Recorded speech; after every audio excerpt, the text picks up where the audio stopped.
I was just I was going to change my background, but I'm good. Let's go. No, your camera is frozen. This episode of the Off-Road Podcast is sponsored by Warn, Medical Gear Outfitters, and Colby Valve. Off-Road Podcast 418.5 underrated off-road accessories. Tonight, Aaron drags his trailer. Coy puts on the miles, and Ben gets rock hard, baby. Welcome to the Off-Road Podcast, the podcast about everything off-road. We cover the news, review products, and interview people in the off-road industry. Your hosts tonight are Aaron and Coy, and my name is Ben, and welcome to the show. How are you guys doing tonight? Doing good. I'm doing great. Great. Guess what I did this weekend, you guys? Ask me. Well, I saw your wife posted some about bowls of cherries, like 700 pounds of cherries or something. That's all I know. She did that farther back in the week. They went and saw the Barbie movie, I guess. They enjoyed it. Oh, okay. They enjoyed while it. That was going on, I didn't go. So you want to buy a Jeep now, right? What's that? So she wants to buy a Jeep now because Barbie likes Jeeps? I sounds like it was just a giant advertisement for Mattel, but I went out and did a STAR training. I actually kind of put this one together, and we went up to the burn area in my neck of the woods. We had a huge fire, and it's been pushing 3 years that a lot of it's been closed. And they had a Lolly Lake loop that we used to snow wheel, and that's all been pretty shut down, and it just opened up. And knock on wood, that'll be open this winter. And it's going to be, we're back, baby. I'm so stoked. It's the best spot I've ever been. And then I actually got to take this old power line road that, because of the fires, has been a bunch of washout. It kind of washed the road away. It turned it into a full on trail. Like it's a 5 mile trail of kind of rock crawling. And it was straight awesome. I crazy enjoyed myself. There's a cool lake on it and stuff. So I had an awesome time this weekend. Completely stoked. Got to do some wheeling. I put on so many miles. I drove all over in the woods. In the wintertime, the main road feeding up to Lolly Lake from this side of the mountains, they put a gate up in the middle of it just so people don't drive up trying to cut between Detroit and Estacada, a minivan, and try to drive into 7 feet of snow. Yeah. I've seen like semi trucks try and do that up here. It's the same kind of thing. It is technically a paved road between Detroit and like Estacada in the Portland area. And occasionally people's GPS will be like, oh, there was a wreck farther down 22. Just turn here. It's only 38 miles and just take this quick shortcut. Not how it works in the wintertime.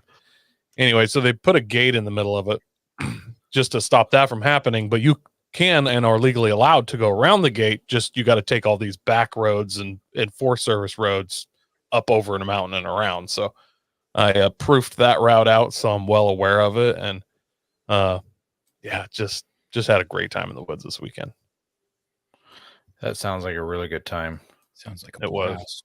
I actually really want to get you both up in that neck of the woods and do a little exploring and playing with me sometime before the end of winter. Is that the road that goes through Brighton Bush and Ripplebrook up to Estacada? Or is it a different one? So that's we call it 46. I think it's 4690. It's 46 road, but in the wintertime they've been throwing a gate in the middle of it, basically, just so you can drive up to each side of the gate, essentially, but just try and keep people from unaliving themselves.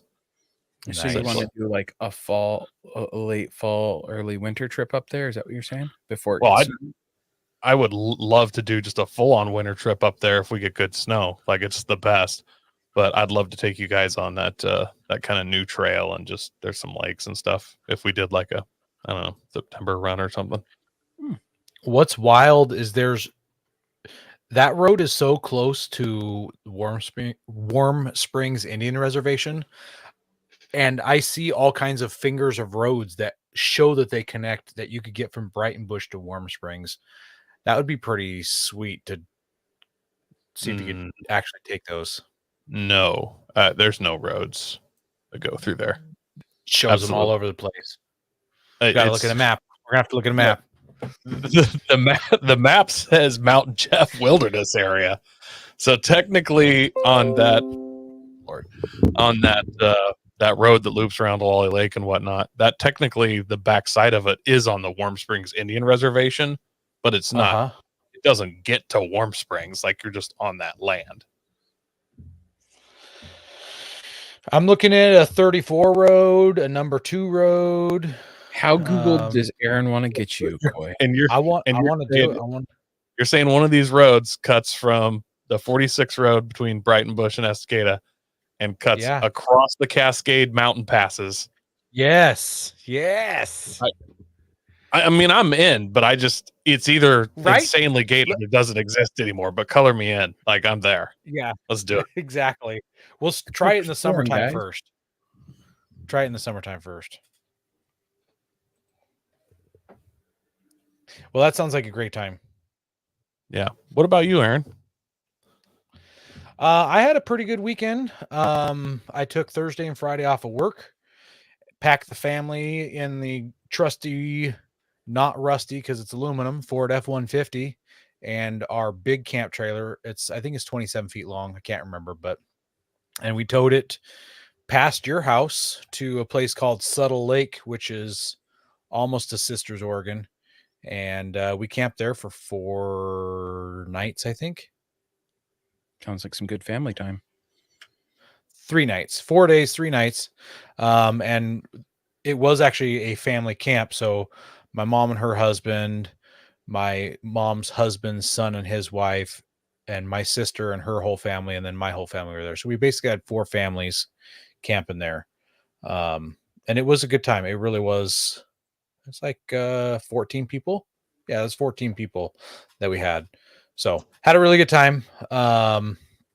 Didn't really take any pictures, but here's one of my daughter feeding the chipmunks peanuts. As you know, I like to feed the wildlife, whether it's jelly beans or peanuts or lead, toaster strudel, lead. Yeah, whatever they'll eat, whatever they'll take. So, so here's a picture of that. Pretty fun. I fed them out of my hand too. Tree squirrel, not a ground squirrel. No, this is a chipmunk specifically. Chipmunk. Yeah, it's a little different. Yep. I did not shoot any animals while we were there. Me personally, no one in my direct family shot any chipmunks while I was there. Extended family, maybe, but not in my direct family. What if you're related to them by marriage? Yeah. So, my nephews picked up some of those gel blasters, or you drop those little tiny gel beads in water and they soak up the water and stuff like that. Oh, the Orbeez beads. Yeah. Yep. Do those compose, or are they just going to be there now every time it rains in Eastern or Central Oregon for the next 400 years? They swell up when it rains and they shrink down when it's hot. I think those degrade over time. My son told me that they are biodegradable, so I don't know, because that's one of my reasons to not want to get one for him, is I don't want those all over my property. So I mean, I'm sure they're almost everything technically is biodegradable, but I just need to know like if it's 400 years, then it's so those my lifespan. When they blow up into like the bigger when they soak up, when they soak up and they get bigger, you can actually smush them into like jelly. So I'd imagine like if they break up that way, that it'll just turn into a bunch of microplastic that you'll be drinking later anyways. Exactly. Forever chemicals. Yeah. Beyond that, I found the limit of my solar generator. In fact, I'm going to grab it. I got it right here. So I have a knockoff Jackery called an Aim Tom, and it's, I think 300 watt is what it is. 300 watt model. Yeah. 300 watts. So when we got to camp, I used this to air up some pool floaty things for out of the lake for my kids, and then we got like 4 cell phone charges out of it, and it was done. And I was really disappointed about that, because cell phones charge off of 5 volts, and according to that, it died at either 11 or 10.9 volts. So it would not discharge any lower. It has something in it to prevent it from going below 11 volts. Yeah, it's a battery protection thing. Yeah. So I was kind of bummed by that because I kind of was like, oh, well, I still got a lot of battery life left in this if I'm only needing 5 volts, but apparently it didn't work that way. So it wasn't a big deal. I didn't need to keep charging my phones, but it was interesting to find the limit of that. So yeah. And I got to try my new solar setup that I had built. Should have taken a picture of that with my Amazon Prime deal. So that thing, so it's a 200-watt solar panel. The highest I saw was 110 watts, and that was in almost the most direct sunlight you could get. There is smoke in the air where we were camping, so I don't know if that was affecting it some. Yep, a little bit. Hey, gunmetal guy. Glad you're tuning in. Yeah, so that could affect it a little bit. They usually say that those things are like 75% efficient. So I should have been seeing like 150 watts, not 110. So who knows? I did also oversize. Do that. Yeah, I did oversize all of my wires. Everything is 10 gauge for all the whole solar setup. So should be yeah. Last but not least, I didn't click send yet, but I have been working on, and Ben joined me this afternoon, looking at booking our flights and our hotels for SEMA coming up in October. If we haven't mentioned on the show yet, Ben and I are going to SEMA. Since Coy's only been on the show for a few months, we're like, sorry, Coy, you can't come with us. You're not cool enough. So definitely not. Maybe in the future or something. You guys clearly haven't been to Vegas with me. It's probably a good thing. Well, it's funny. Like one of my big things for Vegas, like a lot of people are like gambling, full auto, and all this. I'm like, I want tacos El Gordo. I saw a special on Netflix about some taco place, and it's like, yes, I need these tacos. I need to send you a TikTok video of $100 burrito that is sold there so that you guys can go eat it. It's supposed to feed 8 people. It's wrapped in bacon, has like 10 pounds of queso in it. Like everything's amazing. It's all things you guys would like. Don't worry. 10 pounds of queso. Yes. Wow. It's a number 10. It's got a number 10 can. They just put the whole can in it. That's what it looks like. Nice. Yeah. Well, that's everything I've done. How about you, Ben? Ben, do anything? Oh, I've been busy and not touching my Forerunner, which is kind of hilarious, but I'm surprised. Bear with me as you see just how exciting my week is, because I told you guys last Monday that the next day I was getting concrete, and boom, there they were first thing in the morning. Look at that. They actually had to go get another 1.5 yards because I had the ground so well compacted that I had a little shallow hole where it just kept swallowing concrete because it was pretty deep. So like my slab's a little thicker than 4 inches, which is perfectly fine by me. It was pretty cool. The guy who was smoothing out the concrete was like, hey, your little door pad, if your kids want to go put it on their handprints, they can do that. So my oldest and my youngest were home, and so we went and slapped our hands in there. My middle son was doing a cooking class. So he got home and the concrete was just set too much for his hand to work. It was too hard for his hand to make a handprint, so he scratched his name in. That's good. There's the guy smoothing out the concrete, and then he said the next day we'd be able to walk on it. So my son here, he brought his scooter and he tested it out. It was nice and smooth. He was very happy. So we did that first thing in the morning. It was like, let's go check out the concrete. And then 2 days later, I got a garage door. Dude was in and out in like an hour or 2 hours. I was impressed with how fast he was in. And then since the door was in, I told the boys that, hey, as soon as the door's in, you guys can have a movie night in there. And so they watched the Mario movie on the projector in the garage. Oh, cool. And then I was very impatient. I could not wait around. And I hung up my lights that I got on Prime Days, which you had suggested I need to move them up a little more Uh-huh. to get some more light. I haven't done that yet because I started moving stuff into it. And then I got sidetracked with another project with one of my lights because I got a barn light for the outside. And if you look up at the top here of the shop, that ridge is like dead center, and I want to mount the light there. And very just like my OCD that I seem to have only when it's stupid stuff happened. And so I was like, you know what? I'll print something. And so I 3D printed a mount. It just wrapped up yesterday morning, or was it? Yeah, or was it today? I can't remember. I had to reprint it and make it bigger. But it's made at, so it finished this morning. So it's made at PETG, so it's not going to melt in the sun. And it's UV resistant, but I'm going to paint it white anyways to match the trim. But I'm very excited that I was able to actually print something functional for once for the garage that I needed. I actually designed it from the ground up, which took me a few tries to get that ridge right. Surprisingly enough, it's a little weird. Yeah. But it fits on there nice and smooth, and it doesn't wobble around, and I'll be able to just screw it into the wall and it'll stick, and I'll be happy with it. And You're just going to screw right through it, I assume.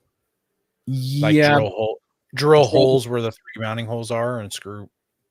Yeah. And then I'm gonna caulk it and all that just to keep it weatherproof and all that. Yeah, absolutely. It's going to be a little not so fun. The main post for the roof is right there, and then they've got some 2x6s that do absolutely nothing there. So I'm going to have to drill in at a 90 and then make sure the hole for the wire intercepts that hole that I drill through it. That's going to be a little annoying, but whatever. I'll deal with it. It's not too bad. That's just measuring. Yeah. I should be able to do that just fine. Measure 3 times, right? Cut once. Something like that. But yeah, that's been my week. I'm getting ready. I've got 2 concerts I'm going to this week, so it's like, wow. Yeah, I know. We were supposed to go to Coos Bay, but with the Forerunner and that whole thing, and just like this whole stretch of bad luck, I was like, let's cancel that just because. And so we had already gotten tickets for Offspring and Simple Plan, some like 2000s punk rock stuff, alternative. And my son really wanted to see this guy Jake, who does YouTube music stuff, who got popular. So we splurged and got those tickets for Friday. So I'm pretty stoked. It's my youngest concert. When you talk about like Offspring and Simple Plan, I know they seem new to you, but I think you can just say classic rock now. I know. Right? I was watching those. I was rewatching some of those videos. Just like, it's like I remember a lot of these songs, and not completely my genre of music, but I liked it enough. I like some of their songs. Miles away. Yeah, no, I love Offspring actually. And it was just like, oh man, look at their hair. I remember having my hair spiked like that. I bet it's not spiked like that now. Yours or theirs. No, yeah, it'll be interesting. So, yeah, pretty stoked. So, but I'm gonna start moving stuff into the shop tomorrow, before the concert, just because I had to wait 10 days for it to or you're supposed to wait 7 to 10 days for it to cure. It's been 80 degrees out. I've been watering it a little bit to help prevent cracking, and I've been impatiently being patient. And so it's like, I'm done being patient. I want to start moving stuff out of my garage so that I can actually start having room in the garage in the house. But I have to wait on power for a little bit, so the studio stays in here for a little longer. Yeah, I get it. The way finances are working out with it right now. Well, guys, we have a big surprise coming up next week. We in do? fact. Yeah, we do. I don't know if I you're wanna- aware, but we have a new sponsor that we're bringing on board starting next week. Oh, really? Yeah. Not going to mention any names yet. It's a cool company, and we'll have it all worked out next week. You guys check them out.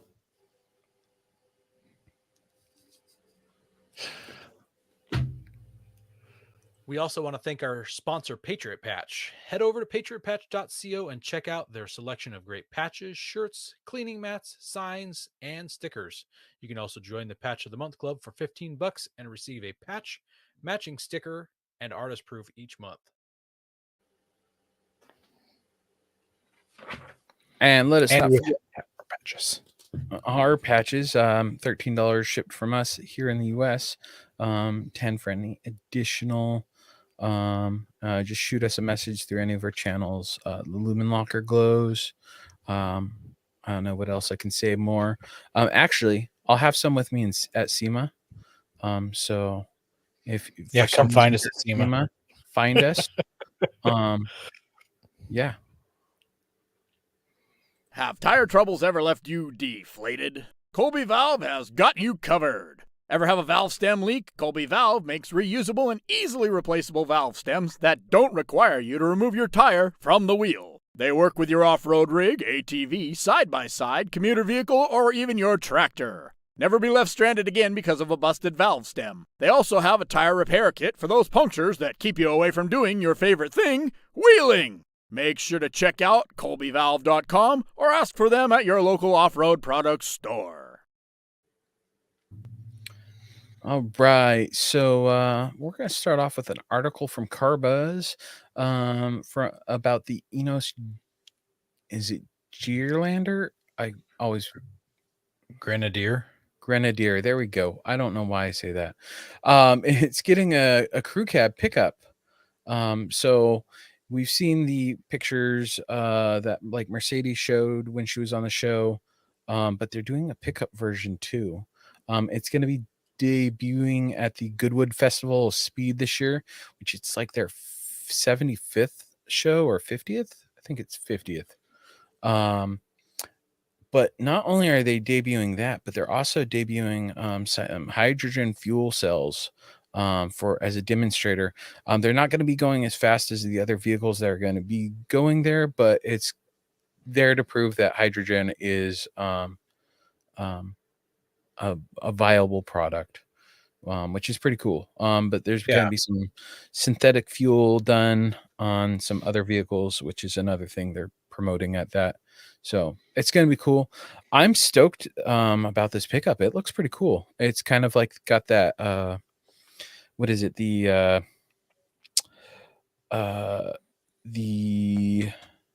Toyota Land Cruiser, was it the 55 or 75, where it's part kind of a truck ute thing? 79 series. It definitely has that 79 Ute look. I dig it, honestly. A lot. Yeah, I do too. Personally, I prefer that over having like that full SUV thing going on. I would prefer to see more vehicles like that stateside. So I'm pretty sure Scott Brady from Overland Journal is driving the SUV version around Africa right now. Like he's in the middle of doing an expedition with it. And he's doing like a minimalist trip. It's pretty cool sounding. Not gonna lie, I'm super jealous because these look like legit capable purpose-built equipment. So yeah, well, and like we saw with Mercedes on like the interior and all that, I mean, I'm excited. Like probably going to be outside of my budget for a long time, but it's something I would own. Yeah, for sure. I dig it. Well, our next news article comes from Motor Trend. and it says how to tow charge a Rivian. So Motor Trend took the brand new Tundra with that twin turbo V6 engine that it comes with, and the short story of this article, because this article is really, really long, and it feels like they add, like when you're in middle school and you have to write an essay and you go through the thesaurus and add extra words and put extra sentences in so you can meet your 200 word minimum for your essay. It was feels a like sunny they did day that at the with that test article. track. The sky shone down on us. Birds Yeah. tweeted in the distance. Yeah. I just want to know the meat and potatoes of this article, and they're telling me like the dangers of what they're doing, and like if you go too fast or if you go too slow, you might rear end them, or if you might suck the tow strap and wrap it around the axle, like all these things. I was like, oh my goodness, guys, just tell me how it went. So I suffered through it so our faithful listeners wouldn't have to do that. So imagine hooking up a Tundra with a tow strap to the front of a Rivian and dragging the Rivian while it was in drive so it could use its regenerative braking to recharge the battery. So it says over the course of 6 individual tests and 8 miles of driving, we increased the Rivian's battery from 15% to 26% state of charge and gained 51 miles of range. Wow, that's a lot of battery. It is. It says that's an average of 6.4 miles of range gained per mile of towing. So you drag a Rivian at about 35 miles an hour. And for every mile you drag it, you gain 6.4 miles of range. So yeah, that sounds pretty good. Right? Can you imagine in the future, instead of like a tow service needing to drag, it's a drag service. It's just going to drag you along. So say you're trying to go to Missoula from Seattle, a tow truck or just a semi, they just hop on by and they'll just drag you for 6 miles or 8 miles and, recharge your battery. While you're Ben, I hate to say that great minds think alike, since you started almost gave out my idea, but just imagine if we had like a tow hook, like a tow bar that you could just pull it behind a semi, just get right up there and just latch on, go ahead, get towed 50 miles at 60 miles an hour, or, full recharge, just like refueling a jet midair, but you got to get really close behind the semi so they can't see that you're getting a drag. Then the semi is probably not even going to notice. His fuel mileage may go down a little bit, but at 60 miles an hour, like that thing's gonna be humming. You're gonna charge it right up. Sounds like the Fast and the Furious. No, it'll be like a Tesla semi, so it'll be an autonomous, so it'll just automatically allow you to hook up anyways, right? How will he know? How will they know? A Tesla semi, you They're just never gonna pull know. up and a charging cord comes out and plugs in, right? An umbilical cord. Okay, well here's Air the to air downside. refueling. Here's the downside of dragging something to charge it. It says we reset the Tundra's onboard fuel economy meter before testing, and it showed we averaged 1.9 miles to the gallon. They burned a little more than 4 gallons of fuel to pull it those 8 miles. So it was great for the environment. So they gained 51 miles, and they moved 2 vehicles. They moved 2 vehicles 8 miles. So let's do 16 miles divided by 4. That means to move 2 vehicles that far, they wait, no, hang on. I'm doing my math wrong. No, it burned 4 gallons for them to drive 8 miles with one rig and then give the Rivian 51 miles. So 51 plus 8 miles of dragging it gives you 59 divided by 4 gallons of fuel that they burned. That's an average of 14.75 miles a gallon. Still went better ahead and than did I that get. math for him. Still better than I That's get off true. 55. That's true. I can't talk crap. Yeah, I mean, that's not terrible considering, So here's what I'm gonna say: 1.9 miles per gallon in a Tundra. How incredible! Like that is he was pulling so dang hard. Like yeah, They said they said they couldn't get it to move at first when they first tried to do this experiment. Like they just did a big burnout, and they tested it. They did testing in 4 low, 4 high, and 2 high. They tried just different techniques. The Rivian has 2 different charge modes, or I should say regeneration modes. If you tow the Rivian too slow, instead of just using the regenerative to slow it down, it actually uses the mechanical brake system to slow it down also. So you have to tow it above a certain speed for the regenerative brakes to work. Yeah. Wow. 1.9, like, That's, I mean, just imagine you could be hauling like a way overloaded toy hauler or something, and you're going to get 8 miles a gallon. at least. Yeah. So That's yeah, incredible. so in other this words, is what not a trick they you could say do this- off road at all, because you would probably not be able to move it. You just burn out, and if you did get it moving, the tires wouldn't even turn. They'd just drag in gravel. yeah, either something's spinning or I'm- something's dragging. I wonder if there's an option to get it to go into neutral, so you could at least tow it off the trail to the road Oh, to yeah, I'm then sure. do the regenerative towing. So it's like, hey, let me at least give you a little bit of range to get you to a charging thing, or here we'll just pull the generator out of the trunk and leave you. Well, Yeah. You're pulling a big generator out. Like, You can't pull out a little Honda generator. I feel like this could be like the next tractor pull kind of a thing. Like you hook up an electric vehicle behind a gas powered vehicle at a drag strip, and you drag it as far as you can, as quickly as you can, and whoever's in the electric vehicle is modulating the brakes, trying to increase MPGs or indicated range on the dash to try to like get the range up as high as it can be. I think we got a new tractor pull idea.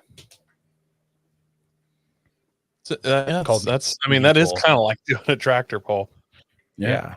I mean, could we CV just pull. do like a reverse dyno where we just pull it up on something and start spinning, strap it down? Instead of the truck spinning the dyno, we spin up the dyno. I don't know. Anyways, they say in the article not to do this. So that means everybody please go out and try to do it. I want to see as many people trying this. I want to see all the different rigs they try this with. It's going to be crazy out there. Yeah, especially with what the Tesla trucks out there now. It's coming. Go prepared with Warren Industries. They produced the first recreational winch in 1959 and lead the industry with their dedication to quality and reliability. When you dig yourself in deep, make sure you have the right tools to get yourself out. Get Warren equipped and go where others can't. Now, let's get ready for adventure and head into our main topic.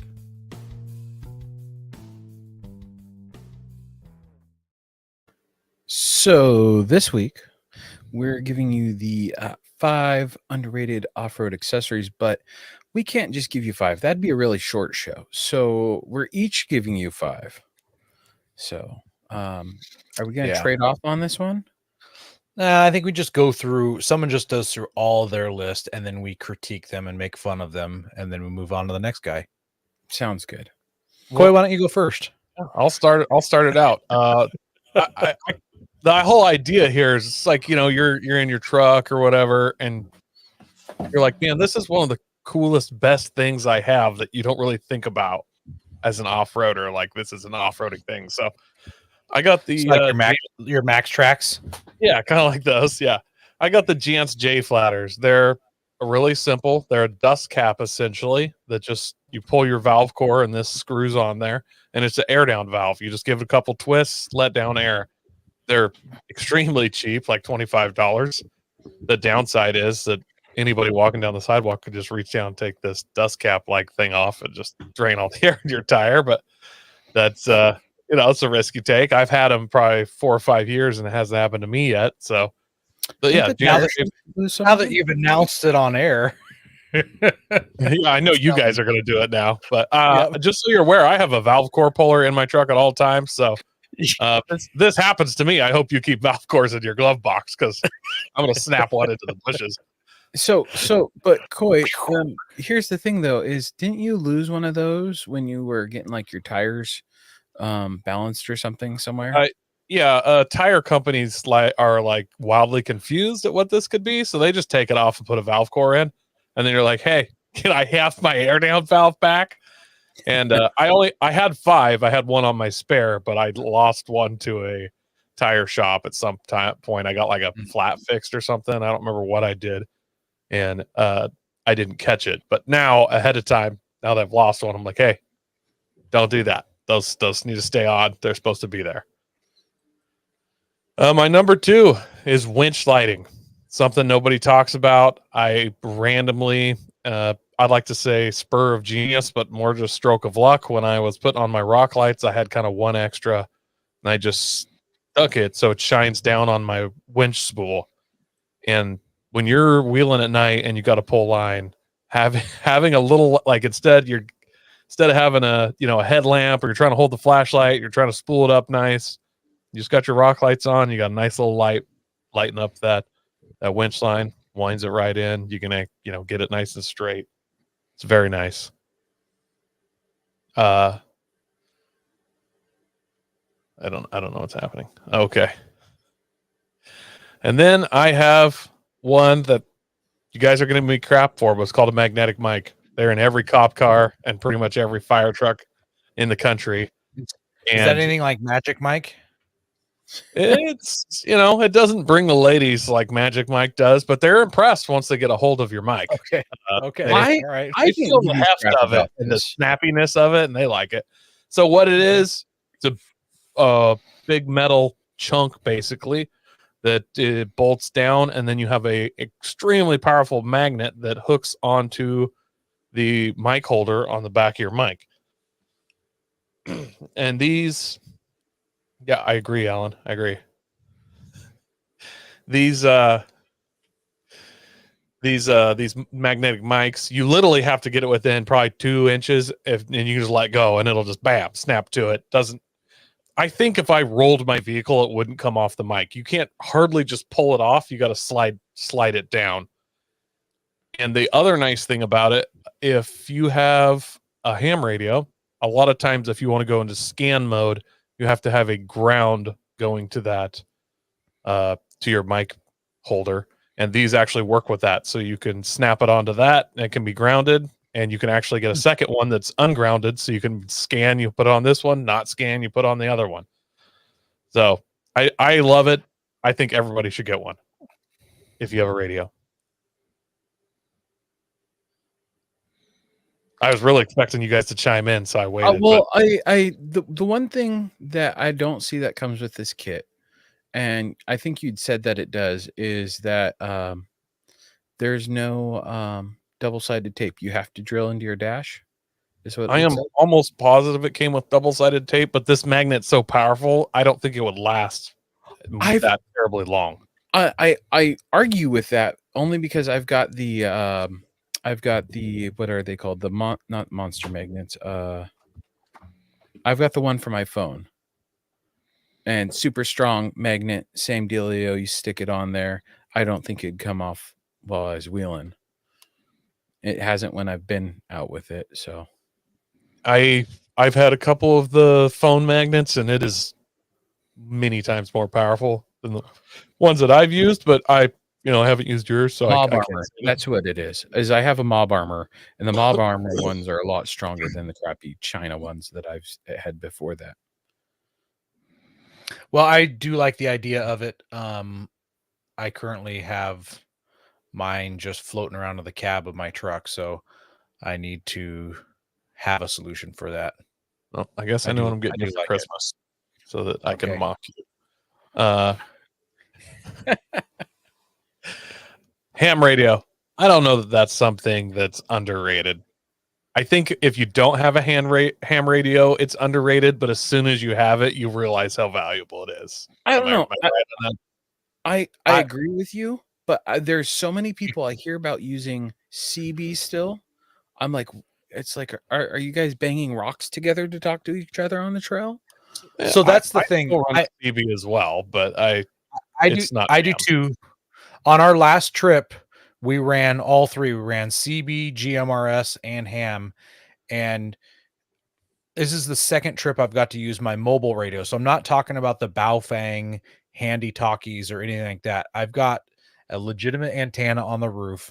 I'm putting out 40 watts for my mobile unit, and it is crisp and clear, and there's no second guessing what people are saying. It is it's a great radio. Kevin in the comments says, "Hey, I like my children's band radio." That's a good one, Kevin. That's seems like what it is, because I really struggled hearing any of the people that were on the CB at all on that trip. So it's such a game changer because everything is so much clearer, so much better. It's just way easier to communicate. Well, and even GSRM is a step up from CB radio. I hate GSRM. Now I'm going to start calling it child's band radio. It's GMRS. Yeah, GMRS. It's just a step up from it. And it's like, man, it's like just upgrading your radio that much is such a step up. See, and I have a ham radio that I listen to. I got to go to bat for CB just a little here. All right. The problem with CB is everybody goes down the truck shop. They get the big chrome Cobra that they have for $42. Like, there's not that much difference between a ham radio and a CB radio, and ham radios are $300. So if you go buy like a $100 ham radio that's a decent one, and then when you put the antenna on, just like a ham radio, you tune it, you make sure it's grounded, and you do all that. CB radios do work fairly well. Like, I've used one for years. I use it all the time. I can hear it just fine. I've talked well over 30 miles. It's not as good as my ham by even remotely, but I do love CB for when if everybody's running ham and then you have CB, you can kind of have two conversations going. So if you're just talking to one guy, be like, hey, throw it on channel 13. Everybody's running ham. You can kind of chat with one guy without blowing up the ham radio that everybody's listening to. But I mean, I honestly recommend you do both. If you're a stallion, you'd have multiple.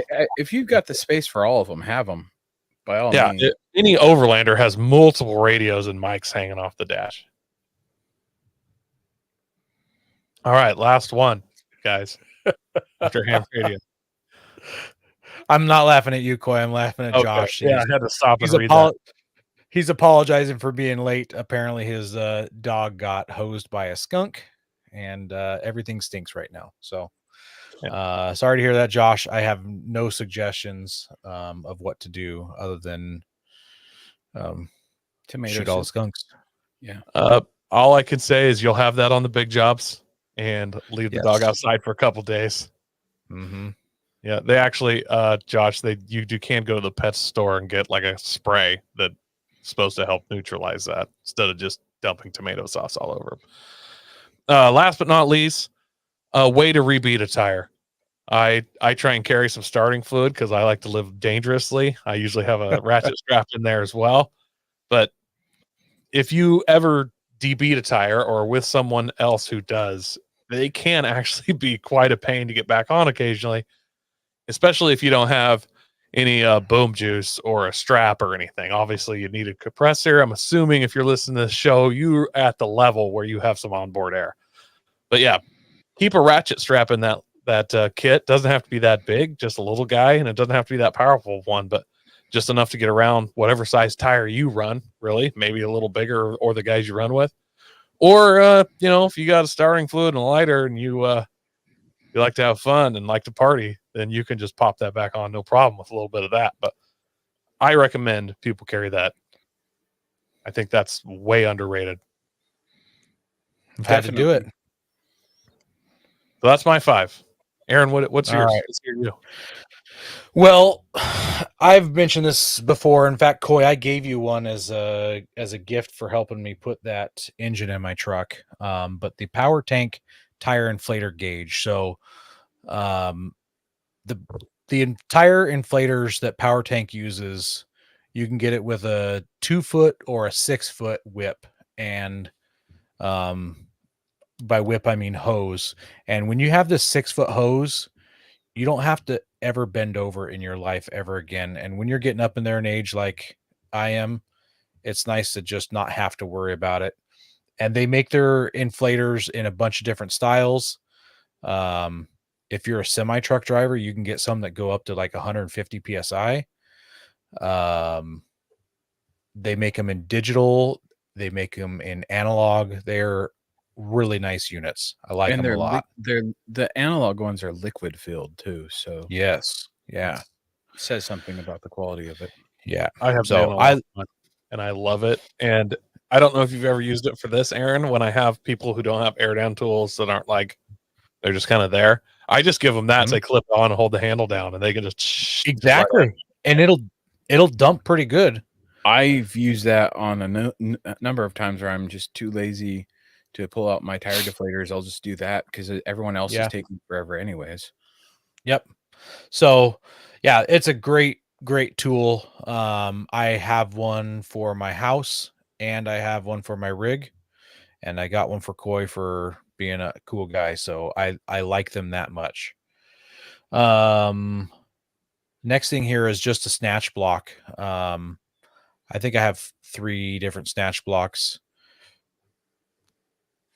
To effectively use a snatch block, you're also going to have a tree saver or something like that. But the purpose of a snatch block, a lot of people run winches and they're like, I'm just going to winch. But what you need to winch to isn't always in front of you. You might need to redirect. You might need to double up on your line pull so that you have more pulling power. And the snatch block is what's going to do that for you. So I've seen people like pull their winch out and then yank it hard 90 degrees and it's dragging against their fair lead really, really hard on one side. And then as they're sucking it in, it's wadding up all your rope, whether it's wire or not, into that same spot. And I've even heard of people busting the cases on their winches because they sucked up all of it on one end and it got too thick and broke them. So snatch blocks will absolutely help you take care of that. Another thing that I've had for a long time, and it was a game changer when I started using it, was a Bubba rope or some sort of rope like that. Kinetic rope, yeah. Thank you. A kinetic rope. I was looking for that word in my head. The first time I used one, someone was stuck in the snow. It may have been me. I don't recall. And we hooked up another rig to it, and it was just the gentlest little yank and it was out. And prior to that, they were trying to use traction boards, shovels, all this other stuff. And that Bubba rope just got them out in 3 minutes. And we've used that so much on our other snow trips and in sand and things like that. And it's such a quick recovery tool. A kinetic rope is so much more. I've used my kinetic rope probably as one of the most used piece of recovery equipment next to my winch. Mhm. I've used my winch a lot mostly for self recovery, but it's where if the kinetic rope can't get me unstuck, the winch will get me unstuck. Yeah. I gotta be totally honest. I've used my kinetic rope so much more in my winch because I just honestly hate pulling line, and I kind of like my winch really. I like to really have a well-groomed winch line, and I'm always like, ugh, I have to pull it out, wind that all back up now. The only thing I use more in the Bubba rope or a kinetic rope is literally soft shackles because I have to use 2 every time I use a Bubba rope. Yeah. Well, the reason I say I've used my winch more is that's when it's come into self recovery. Like the big snow trip, the first big snow trip we went on, where I did the whole Ditch King thing and got drugged by Jeremy through the ditch. I couldn't get up out of the ditch. Exactly, Kevin. I couldn't get up out of the ditch, so I had to winch myself out of the ditch, just because the snow was too slick. For the kinetic rope to be able to get me up out of it. Yeah. Next thing here, I've talked about this a little bit on the show, but a Factor 55 fast fid.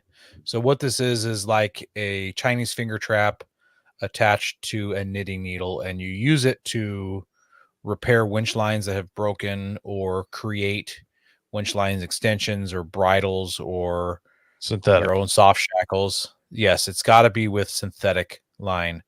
And thank you for the correction there. And I've used mine. I got mine for Christmas, like, I don't know, 6 years ago. My wife's like, "What in the world is this thing that I bought you for Christmas?" And I told her, and she still didn't care.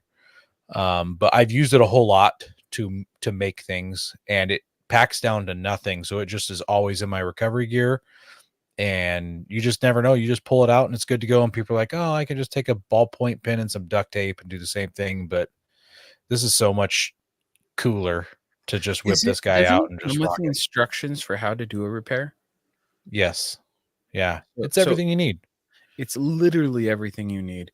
So I get what you were talking about with it being Yeah. that much better. It's under $50. Yeah. And could you use it as like a weapon, John Wick style in a pinch? 100%. Actually, use it- it would be more You like could the use it to eat Joker. ramen too. So It'd be more like It's Heath Ledger. multi-purpose and tactical now. Yeah. So super Yep. overlandy. yeah. Last thing on my list here. You stole I that. came up with this idea all by myself. I didn't take it from Ben's list or anything. It's a block of wood.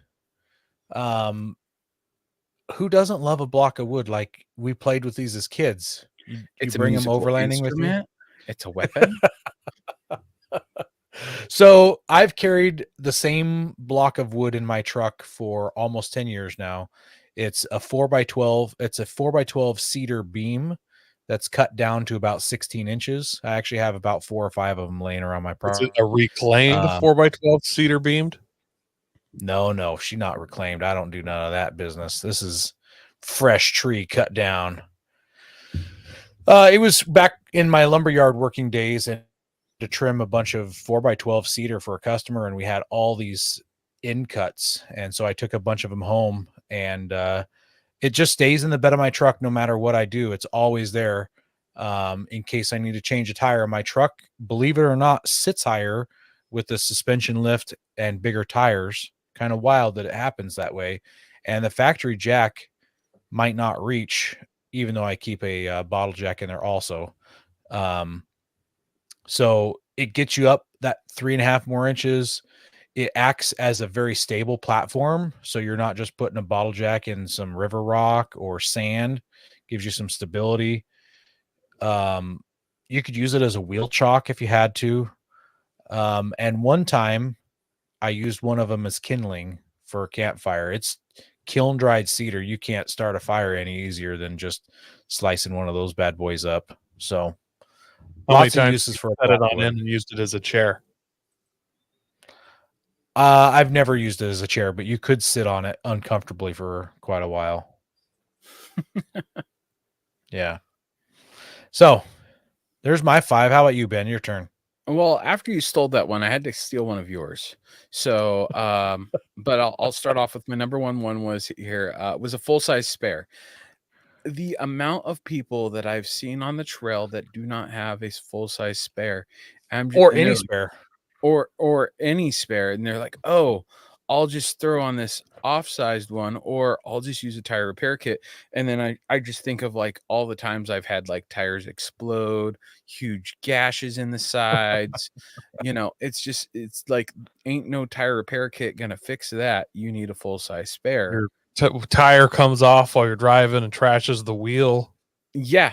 Oh, trashed. Well, yeah, there we go. Now I'm gonna be using my full-size spare. I gotta go get some more lug nuts, but hey, I still have I have a tire. Yeah. So, there's just that many things where it's like, oh, really need to take care of that. And my next one here is a quality tire repair kit.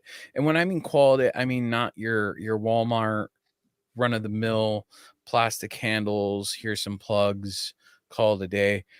Plugs, patches, metal handles, maybe a Colby valve in there. They have some newer stuff that has like sidewall repair kits. Not the best in the world but it will get you off the trail maybe. Mm-hmm. Here's the one I stole from Aaron, and it's a snorkel pre-filter, which he stole from me anyways because I'm the guy that runs the pre-filter, and I Yep, you love are. I love just like when we were in Nevada, every day I'd take it and I'd just dump it out and be like, look at that. That's not in my air filter. So To be fair, I've had one in my Amazon cart since I got a snorkel, which was way before I had mine. 6 years ago or something like that. I've just never pulled the trigger on it. Yeah, I've liked them for that whole purpose for that long. I just apparently it's not underrated enough for me to spend the $40 on it. And how often are you in where it's really dusty? It's like for us, it's 3 months out of the year. Yeah. Well, Aaron lives on a gravel road. I don't know. Yeah, that's true enough. But it's usually when you're behind someone that's going fast, and he's only behind farm trucks and they're moving slow. Yeah. The thing about things being underrated, though, Aaron, you don't realize how good it is till you have it. You're like, wow, that was really That's true. And That's the true. Nevada trip really did show you just how awesome it was, because every day it was like, look at this across the hood of my 4Runner. No, we didn't. You seemed more like one of those vacuum salesmen, honestly. Like you're like, look, I'm dumping it out all over my hood. That's what I pulled out of your carpet. Like that's kind of what I picked up. This is what happens when you sit behind Aaron going down a trail. Let's see. My next one here is something that took me a little while to learn, was a quality air compressor, and you can really go anywhere with that. Because like I've had like a Ryobi hand one where I use like a rubber band to hold the trigger. It was garbage, and I've used some like 12-volt plug-in ones that were just absolute trash. And now I have I have my power tank, which is amazing, but you've got to get them refilled. So if you don't like that route, I also have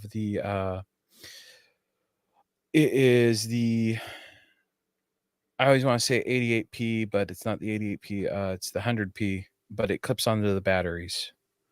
Damn it, I can't think of the brand right now. Smitty built Iron Man.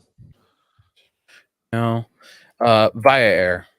Oh, Harbor Freight. But I yeah, have a so I have a Via Air. So there's Via Air, there's Smitty built. There's a handful of companies that make decent ones. The keys to this is one that connects to a battery terminal, and look at your cycles. Because if you're filling up 40-inch tires and it's got a short cycle time, you're really not going to want to use that for your tires. The Via Air 88P duty cycle the duty cycle is great for up to a 33-inch tire. They just say that to try and get you to buy a more expensive air compressor, because I have been running a 33% duty cycle, and I have filled up 8 trucks in a row for almost about 10 years now. And it gets hot enough that you can literally cook an egg on. Bad for it. It's been 10 years. I wish it would blow up so I could get a bigger, faster one. Like I want it to die. It will not. Yeah. Yeah, I get that. It makes sense. My next one here and my last one is a headlamp. As much as I've spent working on my rig, under my rig, diagnosing stuff, having my hands free and a light going where my eyes are is very handy. Just having your hands free to work with your tools. You're not trying to hold the ladder or ask your kid to hold the ladder or light, because you're yelling at your kid, you're holding it the wrong way, or it's just nice having a good headlamp.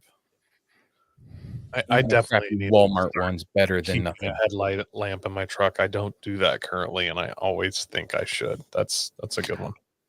I do. I keep it in the driver's side door pocket, except it's right here currently because the batteries died on the last trip.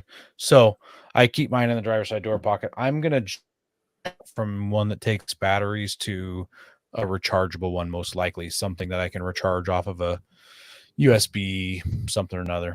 Yeah, I've got a rechargeable one now that I use, and it uses USB-C, same as my phone. And I leave it in the rig and I plug it in from time to time just to make sure it's fully charged, because nothing's worse than having to wait for it to charge up while you're waiting for stuff. We've got some special mentions here, though. Just some things I thought of while we were waiting, or we threw out in our ideas. This one is really important one, a torque wrench. Tell us how important it is. Well, you see, when your tire passes you by on the road, you realize, hey, that should have been tighter. I didn't torque that one down. Yeah. So actually having Speaking of which, I made that little video for you, Ben, and I put in our chat group, and I didn't get any heart or thumbs up or any emotions from you for the video I made. I might have totally missed it. Oh, bummer. I filmed myself tightening the lugs on my Frontier, and I did 2 Ooga Doogas per lug nut, and I had it in setting 2 on my Milwaukee gun. So it's probably the right torque. I'm sure of it. I'm ready to go take a cross-country trip. No, because 2 Ooga Doogas is all it takes. I think I'm gonna, on the next trip, group trip we do, just get out my torque wrench and go around and check all its lug nuts, just middle of the trip. Just what you do. Just double be like, hang on a second. I need everybody to pull over real quick. Don't tell anybody. And then you just climb out with your torque wrench and walk directly to Ben's rig in the middle of the trail, torque everything down. And then, okay, we're good to go now. Oh, man. But I mean, it's true. I mean, think of it. If you switch out your tire on the trail, yeah, getting it hand tight might be good, but what if it's not good enough? Torquing it just to double check it. What's it hurt you to carry that torque wrench with you? Not much. Yeah, not much. This other one I put in here is a poncho liner. If you get stuck and it's cold out, just that extra length of a little warmth, or if you've got to crawl under your rig, you can lay it down and look under there. Or if your kids are in the car, they want to get covered up with it, or your wife. Just, I don't know. I've got a Whoopee hoodie. It's awesome. I love it. I swear by them. In case you eat too much cheese dip, you couldn't make it to the bathroom in time and your pants aren't wearable anymore. Exactly. You've got a kilt then. So, and it ties. It's got little ties on it. So I don't know. I think it's awesome. I think everyone should have one in their rig. They're super lightweight. It's not going to take up a bunch of space. And sooner or later, you're going to use it, even if it's just sitting by the fire. Aaron, you had this one in the group chat, right? Yeah, the Jetboil.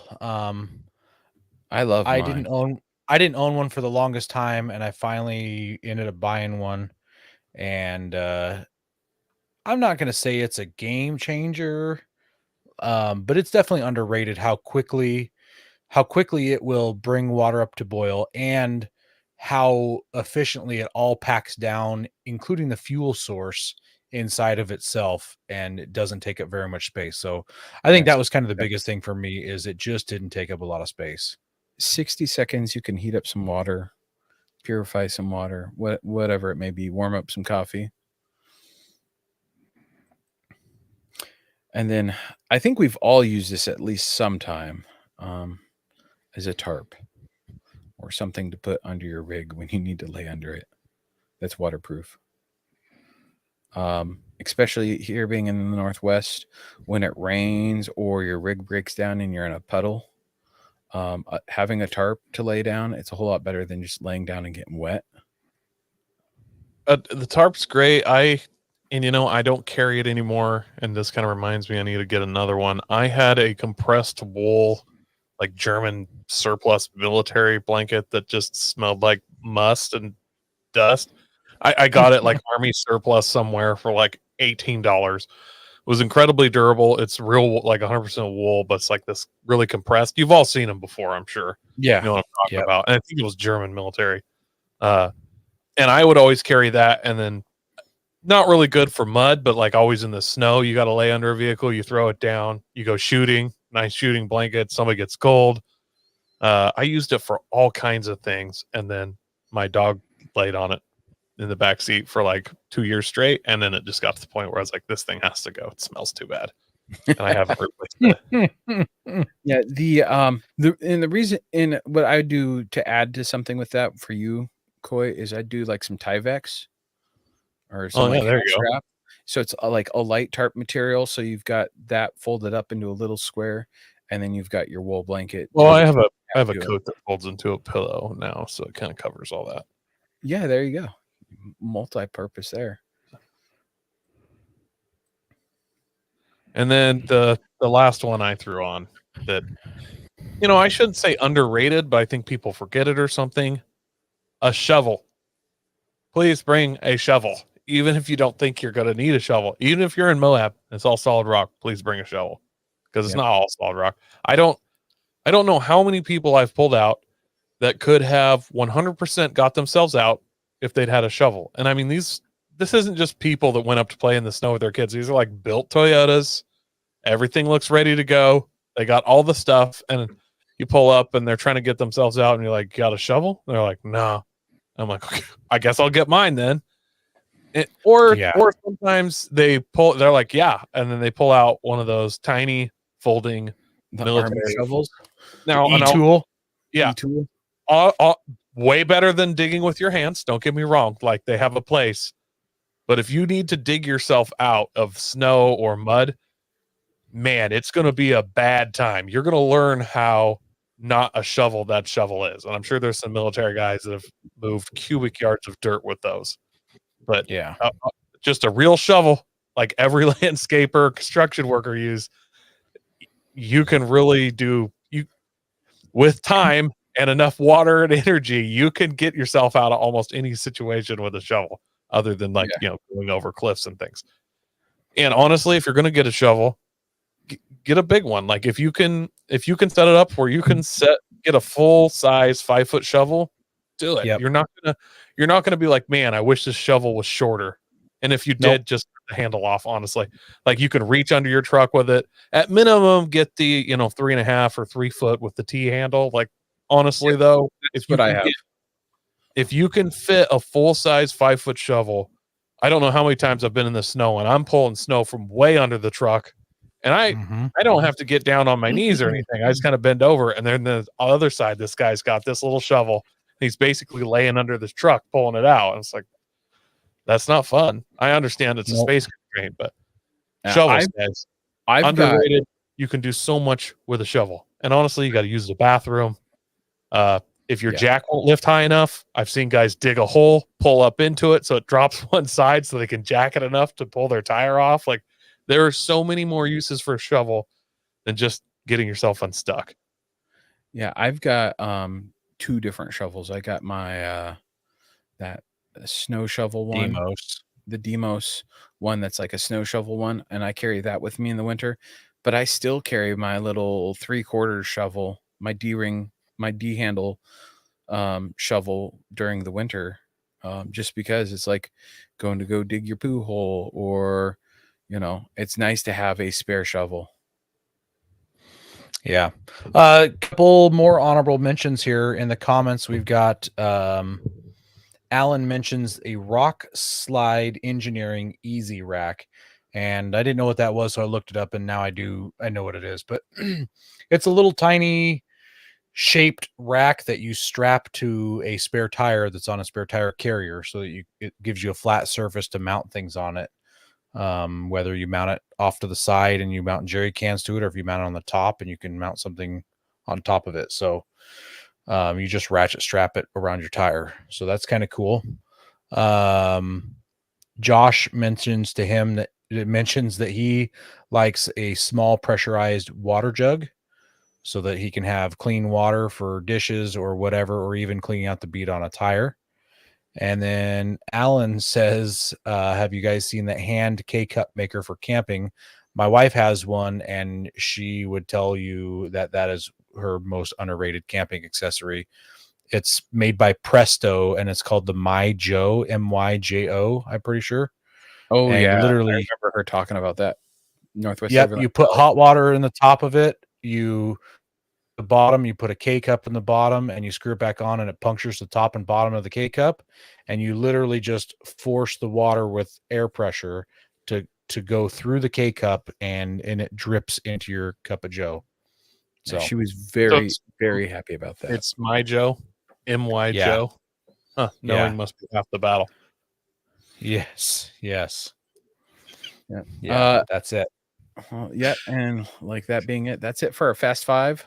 Well, not our Fast Five, our Fast- 5 yeah. underrated off-road accessories from each of us, plus 5 extra. So yeah, and then next week we're gonna be talking about activities to do on a wheeling trip. I'm super excited about this one. I think this is gonna be a great episode. With your clothes on, those kind of activities. Yeah, Correct. Yeah. Yep. Other than that, thank you everybody once again for listening and hanging out with us on the show. We appreciate you guys. Make sure you tune into us live on YouTube if you want to be part of the comments section with all of our children's band radio friends. It's always a good time in the comments. Make sure you're sharing us with your friends, helping us grow, and God bless America. Don't forget to visit Patriot Patch and join the Patch of the Month Club. Check out our Gaia affiliate link for up to 40% off. Also, don't forget to head over to Warren Medical Gear Outfitters and Colby Valve to see all their great gear. We're a proud part of the Firearms Radio Network. Got a comment or question? Send it to us through our webpage at firearmsradio.net or through our social media channels by searching for Off-Road Podcast. Also, you can listen to us live at overlandradio.com Mondays at 7 p.m. Pacific. When off-road, please remember to have fun, tread lightly, be safe, and courteous. Thanks for listening. Child's band radio, I'd love it.